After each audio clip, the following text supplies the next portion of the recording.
Here's another lovely plant that I bought as 2 sprouted seeds from Kenny over at Gold Coast Tropicals.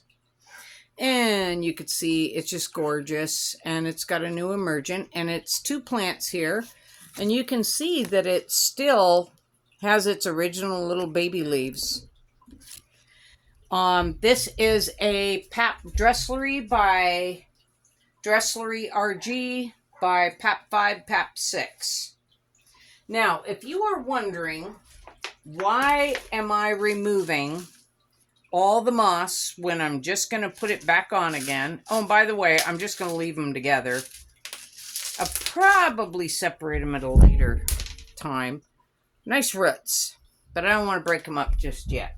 So if you're wondering why, if I'm going to cover them with moss, do I tear all the moss off? Well, because I can get a more accurate gauge of the depth of the plant if it doesn't have moss buried around it.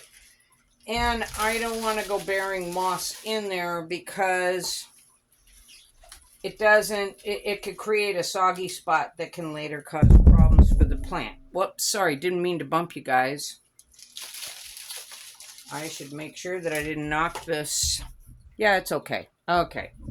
Didn't mean to bump the camera there. So I don't want to be burying moss in my aeroid mix.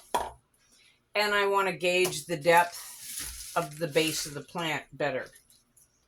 So the best way to do that is to clear off the moss, repot it, look at where the base of the stem is, decide how deep I want it, and then I better get a tray this time.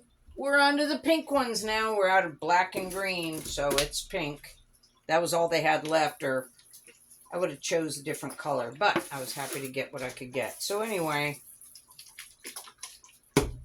now I could take the moss, and I always put moss around the base of my anthurium. If anything, it just kind of protects the roots, and it adds humidity, and it shows the plants where to send its little node roots that it sends out. It keeps them going into the ground. So, and I've not had to add anything yet, any poles yet to any of my plants, but I'm sure it's coming soon. And I got a little emergent here. So when I've got emergents that are not quite out of the petiole yet, I will spray them just to help them out. Thanks for watching.